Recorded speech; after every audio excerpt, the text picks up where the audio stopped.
O brilho nos olhos vem desde sempre.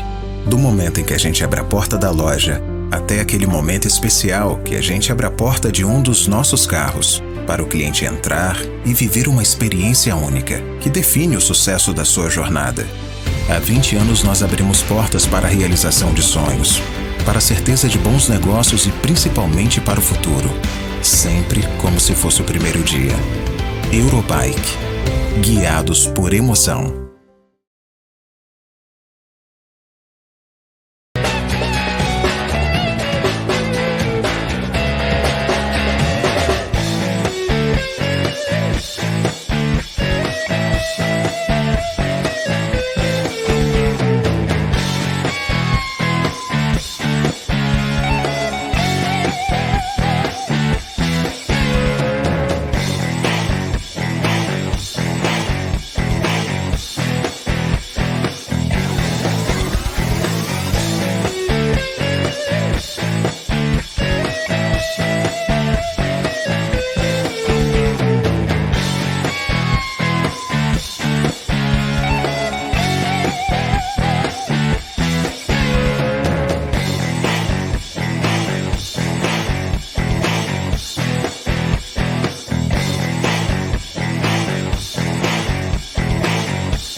Bom dia, boa tarde, boa noite, amigos e amigas que acompanham o canal do Grande Prêmio.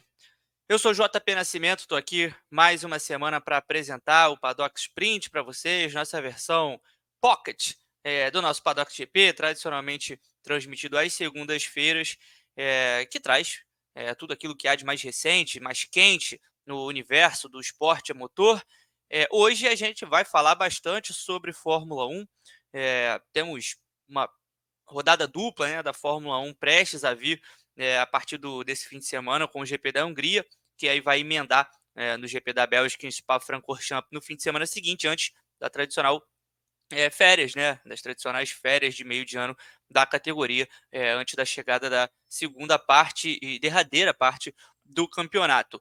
Então, prestes a entrar nessa sequência de duas corridas lá na Europa, a gente tem alguns assuntos para tratar em relação à Fórmula 1, a Sérgio Pérez, que recebeu quase que um ultimato, né, da Red Bull para performar depois de uma série de corridas muito abaixo da crítica, principalmente depois da renovação de contrato, renovação que veio por 2 anos, até o fim de 2026. Parece que essa renovação trouxe uma pressão a mais ao Pérez, que desde então não conseguiu nenhum resultado de destaque nas corridas e não consegue nem performar nas classificações, com quedas seguidas antes do Q3. Então, colocando-se numa posição que a gente não espera ver um carro da Red Bull, que segue com uma das grandes forças da categoria. Acima, além disso, a gente ainda tem uma notícia quente dessa terça-feira de que a Ferrari não estaria nem um pouquinho feliz com a pedida salarial de Adrian Newey, o engenheiro mago da aerodinâmica, que confirmou a despedida dele da Red Bull esse ano, depois de 20 anos de colaboração, e é um dos grandes players do mercado da Fórmula 1, não composto apenas por pilotos, mas Adrian Newey conquistou tanto ao longo da carreira que se coloca também como um dos grandes alvos desse mercado de transferências. Já se foi falado sobre um destino para a própria Ferrari. A Mercedes já precisou responder sobre o assunto. A Aston Martin já deixou claro também que gostaria de contar com o projetista. Então, muita coisa vem acontecendo nos bastidores e é claro que a gente vem trazer esse assunto aqui à baila para vocês no programa de hoje, para que vocês possam também opinar sobre tudo aquilo que vem acontecendo nos bastidores e no cenário do esporte a motor no geral. Antes da gente começar definitivamente o programa, vou convidá-los a curtirem o nosso programa, é muito importante para o nosso engajamento, para espalhar a palavra do Grande Prêmio para todo o YouTube. Deixem aqui ao longo da transmissão e depois também para quem está assistindo depois que o programa é transmitido aqui no Grande Prêmio, deixar os seus comentários e compartilhar, é claro, com todos aqueles que gostam de automobilismo, gostam de Fórmula 1 e do esporte a motor. Hoje, no Paddock Sprint, nós temos um convidado diferente. Eu estou tão acostumado a fazer o programa aqui ao lado de Gabriel Carvalho e Pedro Luiz Cuenca, e hoje Vicente Soela faz o programa com a gente pela primeira vez, depois de brilhar no fim de semana do WEC Interlagos, ele que participou da cobertura em loco do Grande Prêmio lá no Autódromo de Interlagos e vai fazer a sua estreia no Paddock Sprint de hoje. Já vou passar a palavra para o Vicente, porque a Red Bull deu um ultimato ao Sérgio Pérez, Vicente. O Helmut Marko deixou muito claro que a equipe não está nem um pouco feliz com os atuais resultados do mexicano na Fórmula 1. Disse ali que ainda acredita numa virada, disse que acredita numa retomada, mas disse que o mexicano será muito avaliado nessas duas próximas corridas que vão vir antes das férias, e que durante esse período que tradicionalmente é conhecido como Silly Season, justamente por causa dos rumores, dos burburinhos, de tudo aquilo que envolve a dança de cadeiras no grid da Fórmula 1, tão brecada em 2024 por causa da indecisão de Carlos Sainz, mas deixou claro que ao longo desse período, depois dessas duas próximas corridas, a continuidade do Pérez na Red Bull será bastante avaliada pela equipe. Então, como seu comentário inicial, vou te convidar a fazer suas reflexões sobre esse comentário do Helmut Marko e a gente vai adentrando sobre o assunto ao longo do programa. Boa tarde. Olá, JP, olá, Carol, que está aqui com a gente também. Já estou com saudades do nosso fim de semana em Interlagos. Muito bacana, de muito aprendizado, mas agora vamos virar a chave, porque já temos Fórmula 1, o GP da Hungria no próximo fim de semana, e aí tem essa questão do Sérgio Pérez, que já está na berlinda aí na Red Bull já há algum tempo, apesar de ter renovado o contrato dele recentemente, mas curiosamente, desde que renovou o contrato ali do GP de Mônaco em diante, nunca mais rendeu, não que tenha rendido bem antes, mas começou a temporada bem, conseguiu ali alguns pódios duplos com Verstappen, sempre em segundo ele, mas depois do GP de Mônaco para cá, abandonou algumas provas, deixou de ir ao Q2, inclusive, em alguns momentos, vem de um 17º lugar no GP da Inglaterra, então é um resultado muito abaixo para alguém que está pilotando uma Red Bull RB20, que talvez não seja agora o carro mais rápido do grid, mas com certeza é o segundo, o terceiro mais rápido e muito próximo ali da McLaren, principalmente da Mercedes, que tem evoluído nas últimas corridas. Então não há desculpa para que Sérgio Pérez não consiga render com a Red Bull, tenha bons resultados com a Red Bull, e o próprio Christian Horner também, que parece ter sido, durante muito tempo, o grande defensor de Sérgio Pérez, está meio de saco cheio, que já afirmou logo após o GP da Inglaterra que é inaceitável, é insustentável que Sérgio Pérez não consiga pelo menos pontuar com a Red Bull, que foi o que aconteceu em Silverstone. Então parece que, de fato, dessa vez, apesar de tantas vezes essa história ter se repetido, tantas vezes o Pérez ter já estado ameaçado, Ricardo vai substituir, ou o Lawson, ou o Tsunoda, e aparece nome, vem nome, aparece outro, e o Pérez sempre renova. Parece que dessa vez, realmente, o mexicano... A gente está com todos os indícios de que a carreira dele na Red Bull realmente vai chegar a um fim, e parece que não.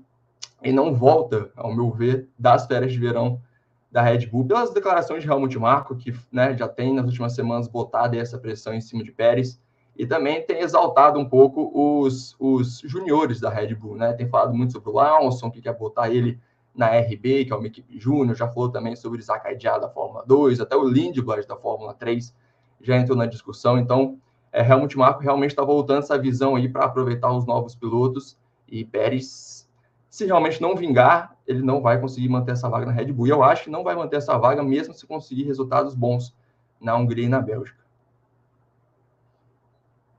Vicente, você falou sobre coincidentemente, eu concordo muito com essa visão, não exatamente que seja uma coincidência, é exatamente sobre isso que eu vou te perguntar, mas que depois da renovação do Pérez com a Red Bull, o desempenho caiu muito, né? Então, assim, o último resultado de destaque, podemos dizer assim, do Pérez na Fórmula 1 veio no GP da China, né, que foi a quinta etapa da temporada. Ele foi ao pódio, foi terceiro colocado, tinha também ido ao pódio no Japão, etapa anterior, sendo segundo.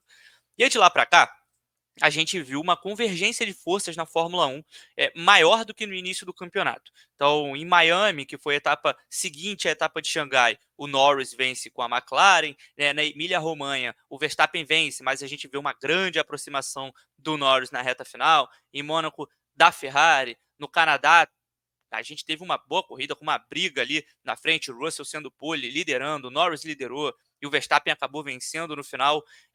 Espanha, Áustria e Inglaterra foram as pistas em que ficou mais ressaltado o fato de que a Red Bull não é mais uma equipe que sobra na Fórmula 1, como sobrou em todo o ano passado e também no iniciozinho dessa temporada.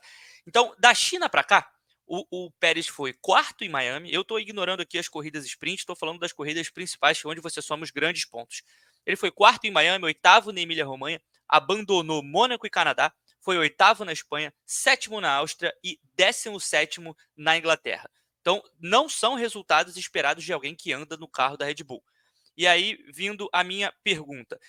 No momento em que a renovação do Pérez foi anunciada, a repercussão na internet ela foi bastante negativa. Não só pela renovação em si, mas por uma possível...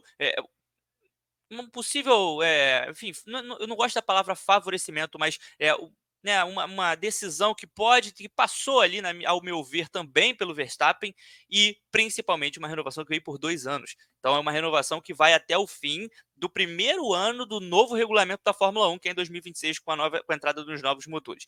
Eu quero saber a sua opinião sobre a repercussão negativa, o massacre que foi feito em cima dessa renovação, deixando claro que a minha opinião, a palavra massacre é a minha opinião, porque eu acho que foi quase que unânime, né, as críticas foram quase que unânimes sobre essa renovação. Você acha que essa repercussão tão negativa assim fez diferença e colocou uma pressão maior nos ombros do Pérez para ele ter essa queda de desempenho de lá para cá? Sinceramente, eu acho que não foi tanta renovação ou tantas críticas a essa renovação que pesaram o Sérgio Pérez. Eu acho que ele vem recebendo críticas há algum tempo já e tem que lidar com essas críticas há algum tempo. Mas eu sempre pontuo aqui que o Pérez ele não é diferente do Pérez do ano passado. A diferença está nas rivais. Então, não coincidentemente, né? A Ferrari começou muito bem a temporada, não conseguiu derrotar ali o Verstappen nas primeiras corridas, ganhou na Austrália, o Verstappen abandonou, o Leclerc acompanhou, depois teve alguns bons desempenhos, a Ferrari ganhou em Mônaco, depois veio a McLaren em Miami também com um pacote de atualizações, a Mercedes evoluindo.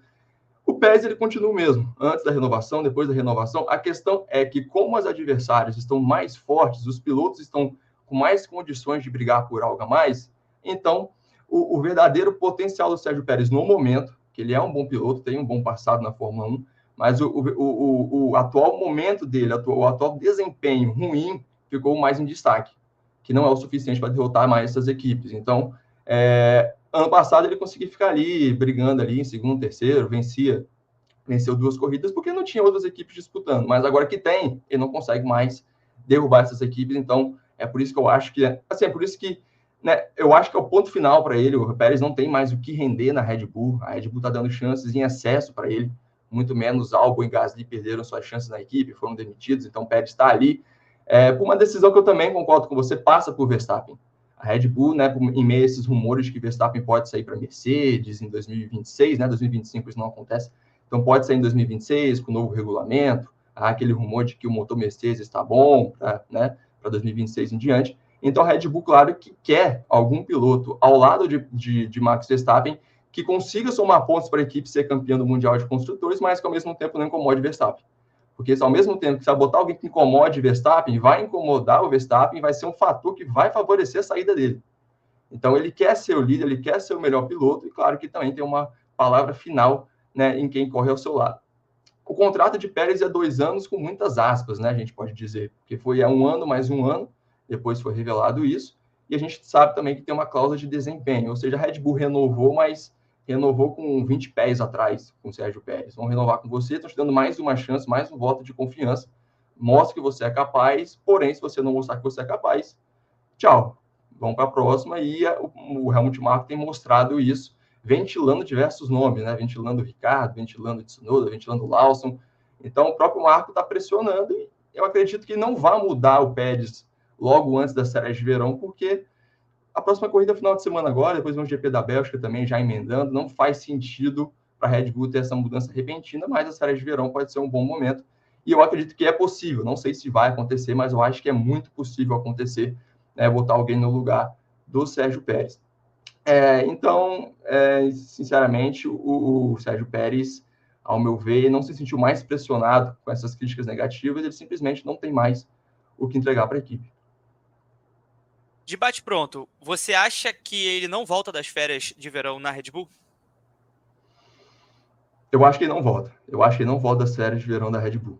Eu, assim, sinceramente, eu não sei te dizer quem vai substituí-lo, porque o próprio Ricardo foi criticado recentemente, né? O Helmut Marko falou que ele quer a RB como equipe júnior, então o Ricardo também estaria sendo, né, deixado de lado para chegar o Liam Lawson.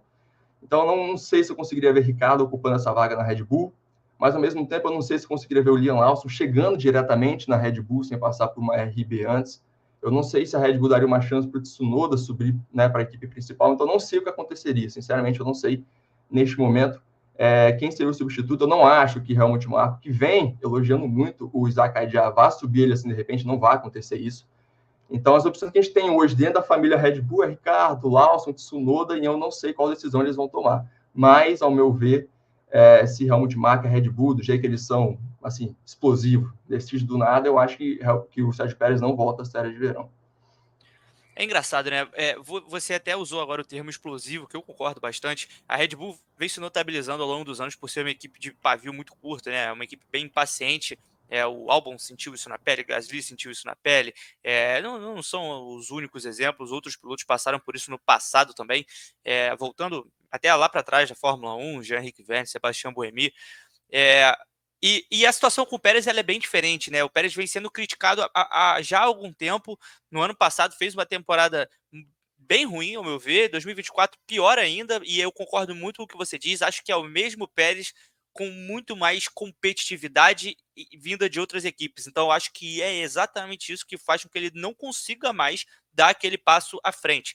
E a Red Bull vem sendo diferente com ele, né? Vem dando chance, vem mostrando paciência, justo com um piloto que não é oriundo da academia Red Bull, não é, né, é um cara que veio de fora. Então isso me chama bastante atenção. E eu queria saber de você, se seu telefone tocasse assim, a Red Bull quer você no lugar do Christian Horner, ela quer...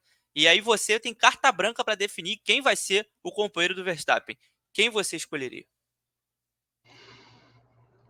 É uma pergunta difícil, é uma pergunta difícil. Olhando atualmente, eu vou considerar as opções que eu botei aqui, tá bom? Considerar o Ricardo, o Tsunoda e o Liam Lawson, que são hoje os atuais que eu vejo com mais chance de ocupar essa vaga. Eu daria uma chance ou para o Tsunoda ou para o Liam Lawson, um dos dois. Eu gosto mais do Liam Lawson, acho que ele tem um bom desempenho na RB quando substituiu o Ricardo, mas eu tenho aquele ponto de justiça também com o Tsunoda, que está há tanto tempo na equipe, 4 anos, se não me engano, vem evoluindo na equipe nesses últimos 4 anos, e eu acho que está sendo assim, muito paciente em esperar a oportunidade dele na equipe principal, renovou o contrato recentemente também com a RB.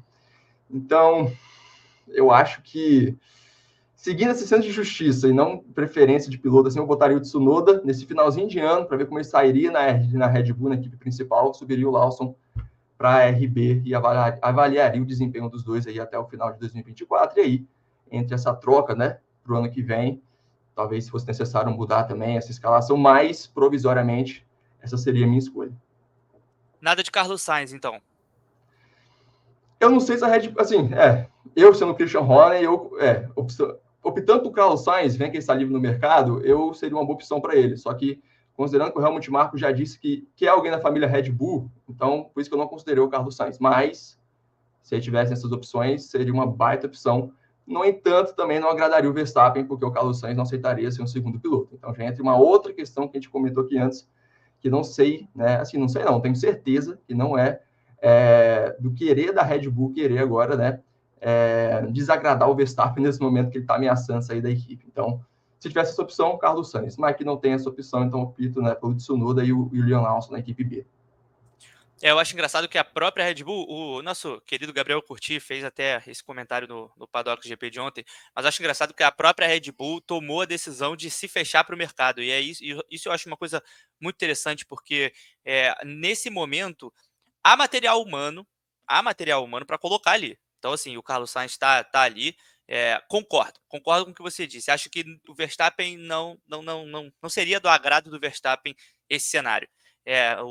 O Tsunoda é um cara que, como você disse, né, na questão do merecimento, talvez fosse sim o plano A, pelo que ele vem fazendo na RB, não que seja um piloto genial, mas está claramente em evolução, principalmente em 2024. Mas aí eu acho que entra uma questãozinha de que, na minha opinião, isso não é uma informação, é como eu vejo as coisas acontecendo, eu acho que a Red Bull quer começar a desfazer laços com a Honda. Acho que preparando já a chegada do motor Ford, de uma parceria que agora ela é completamente diferente do que era no início. Acho que a Red Bull vai evitar esse caminho por causa disso, né? Então, eu acho que o Liam Lawson seria, eu concordo com você, eu acho que o Liam Lawson seria uma grande opção nesse momento. Não vejo a Red Bull fazendo isso, não vejo. Acho que botar o Liam Lawson na equipe principal sem passar pela RB é uma tarefa bem complicada, ainda mais chegando no meio da temporada em andamento. Então, por mais inacreditável e bizarro que pareça, de todos esses pilotos, o que eu vejo com mais chances de pegar essa vaga é o Daniel Ricciardo. É o Daniel Ricciardo e para fazer um stint final na Fórmula 1. É assim que eu enxergo essa situação. Completa o ano e aí portas fechadas, carreira encerrada na categoria. É assim que eu vejo a situação nesse momento. Claro que tudo pode acontecer de uma forma completamente diferente do que a gente imagina, mas eu enxergo as coisas dessa forma. E a Red Bull arrumou sarna para se coçar, porque se tivesse feito o que deveria ter feito no ano passado, que era manter Liam Lawson na RB para 2024, sem trazer o Ricciardo de volta, talvez tivesse um piloto em condições de assumir o carro da equipe principal já nessa segunda metade, nessa segunda parte da temporada. E só para finalizar esse primeiro bloco, concordo completamente com o que disse o Vicente. Eu acho que o Pérez não volta das férias de meio de ano, a não ser que mostre uma virada de chave nessas duas próximas corridas do campeonato, uma grande virada de chave, algo que seja um depoimento de que ele pode receber mais um voto da equipe. Antes da gente passar para o nosso segundo bloco, vou fazer uma pequena publi aqui do nosso programa e relembrar o que eu disse no início. Curtam o nosso canal, compartilhem o vídeo, porque é muito importante para que a gente entregue, né, a nossa mensagem, as nossas análises, tudo aquilo que a gente pensa para todos os confins do YouTube, para que você possa concordar, discordar, elogiar, xingar a gente também, faz parte. Então, é isso aí, é assim que funciona o jornalismo, não é não, Vicente? Então, partindo para o nosso segundo bloco do programa de hoje, Adrian Newey está livre no mercado. Então, depois de anos e anos, depois de 2 décadas de colaboração com a Red Bull, o Newey, cada um vai para o seu canto a partir de 2025 e ele vai analisando aí as opções para o prosseguimento da carreira. Muito se falava sobre uma parceria, uma tríade, né? Ferrari, Adrian Newey e Lewis Hamilton, né? O Hamilton chegou a dar risadinha quando perguntado sobre a situação, isso levantou muitos rumores. E, ao que parece, de acordo com informação trazida pela BBC, a pedida salarial do Adrian Newey assustou a Ferrari, que está preocupada não só com a quantidade de dinheiro que ele quer ganhar, mas com a quantidade de poder que ele gostaria de ter dentro da equipe. A equipe está preocupada com essa mudança estrutural feita ali dentro de Maranello, o que teria esfriado as negociações entre as partes. Vicente, você daria um cheque em branco a Adrian Newey para contratar ele para sua equipe ou tudo tem limite? Sinceramente, dinheiro na Ferrari não falta. A Ferrari tem que entender que o mercado da Fórmula 1 é um mercado de oferta e demanda. Você tem o Adrian Newey, que é um gênio, que fez o que fez na Red Bull e também em outras equipes por onde passou. Só tem um Adrian Newey na Fórmula 1 e tem muitas pessoas querendo o Adrian Newey. Então, ele está com poder em mãos para falar, meu valor é esse aqui, se você quiser pagar, eu vou para sua equipe. Se não quiser, tem mais 20 ali interessados em contar comigo. Até o Williams está lá embaixo, está interessado em mim. Se você não quer, tem quem vai pagar por mim. Então, a Ferrari, eu acho que tem que analisar um pouco quais são Os objetivos da Ferrari na Fórmula 1 é voltar a ser campeão do Mundial de Construtores, ter um piloto vencedor, mostrou isso quando contratou o Lewis Hamilton, mostrou que quer ter uma dupla vencedora, apostou no heptacampeão, claro, não é qualquer piloto, mas apostou em um heptacampeão que já está chegando aos 40 anos de idade, né? O Frederico Vasseur já admitiu que são 3 anos de contrato, então o Hamilton vai correr até os 43 anos de idade, né? Tem potencial, tem mostrado talento, venceu o GP da Inglaterra em situações adversas, ou seja, debaixo de chuva, debaixo de sol, ali onde o braço do piloto realmente se sobressai, e ele mostrou que tem esse talento ainda de sobra. Então, resta a Ferrari saber, eu quero vencer? Cara, o que falta? Falta alguém como o Adrian Newey na equipe para vencer? Eu acho que seria importantíssimo para a Ferrari ter o Adrian Newey, porque a equipe começou bem, se colocou como a segunda força do grid, venceu aí o GP da Austrália, venceu o GP de Mônaco e depois caiu. Depois do GP de Mônaco se perdeu, não está se encontrando, as atualizações novas não funcionaram, tanto que Carlos Sainz admitiu que eles voltaram para o modelo anterior ali no GP da Inglaterra, né, aquelas atualizações de Imola, porque não estavam se sentindo bem no carro, o carro estava quicando. Então, precisa de alguém. Se a Ferrari tem esse objetivo de voltar a ser grande, voltar a ser campeã, acredito que ela deva, sim, contratar a Adrian Newey. Não sei qual valor foi pago, mas se tem Aston Martin e McLaren na briga, que são as outras duas equipes que estão na disputa pelo Adrian Newey, as duas mais fortes na disputa, eu tenho certeza que o Lawrence Stroll, por exemplo, não está pensando em questão de valor. Ele não está pensando quanto ele vai pagar. Ele sabe que a Aston Martin quer ser forte na Fórmula 1, quer ser uma das principais equipes, e ele vai negociar com o Adrian Newey, que já fez uma visita à fábrica da Aston Martin, né, há algumas semanas.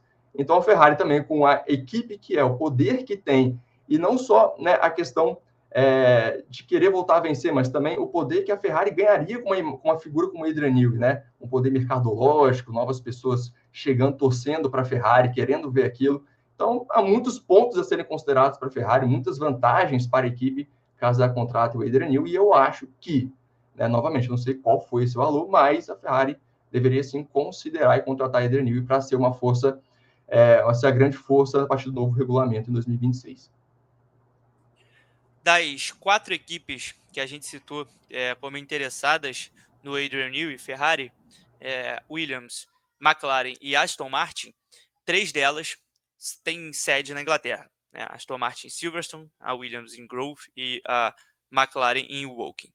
A Ferrari, obviamente, em Maranello, na Itália. Uma informação que nós temos, que é pública, é de que o Adrian Newey tem restrições, ele tem reservas sobre sair da Inglaterra, sobre deixar de morar na Inglaterra. Porque a Red Bull é uma equipe austríaca que tem a fábrica em Milton Keynes, na Inglaterra. Então, não me surpreenderia se a pedida fosse mais alta para a Ferrari do que para as outras equipes. Isso é uma coisa que a gente precisa ter em mente, porque, e principalmente porque eu concordo muito com o que o Vicente disse na questão de Lawrence Stroll não vai medir esforços para ter Adrian Newey na Aston Martin. Ele está desesperado para fazer a equipe funcionar, incomodado com o desempenho de 2024, que é uma queda grande em relação a 2023, porque quem acompanhou 2023 sabe que a Aston Martin chega na temporada passada como a segunda força do grid. Botando o Alonso no pódio, corrida sim, corrida também, e aí na segunda metade do campeonato mostrou realmente que não conseguia segurar esse patamar, foi caindo, manteve, né, essa queda para 2024. Tenho certeza de que o Lawrence Stroll vai fazer tudo o que for possível para manter para conseguir contratar o Newey e, enfim, dar esse tão sonhado passo na Fórmula 1, ainda que eu tenha minhas ressalvas também ao trabalho do Lawrence Stroll. Ou você quer ter uma equipe vencedora na Fórmula 1, ou você quer dar uma vaga para o seu filho, porque o Lance Stroll não tem condições nenhumas, e aí eu estou falando assim, de verdade, não tem condição nenhuma de fazer parte de uma equipe de ponta de grid. Vou agradecer ao Vicente pela participação no programa de hoje, pela estreia aqui no nosso Paddock Sprint. Espero tê-lo aqui outras vezes também. A todo o pessoal que acompanhou mais uma edição do nosso programa, não se esqueçam de curtir e compartilhar nossa edição de hoje. A Carol Vergílio, que está aqui nos comentários com a gente, que ficou tão feliz de estar em Interlagos no último fim de semana, que resolveu dar um beijinho no chão lá do lounge do autódromo. E a gente fica por aqui e se vê semana que vem. Grande abraço.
nossos olhos vem desde sempre. Do momento em que a gente abre a porta da loja, até aquele momento especial que a gente abre a porta de um dos nossos carros, para o cliente entrar e viver uma experiência única, que define o sucesso da sua jornada. Há 20 anos nós abrimos portas para a realização de sonhos, para a certeza de bons negócios e principalmente para o futuro. Sempre como se fosse o primeiro dia. Eurobike. Guiados por emoção.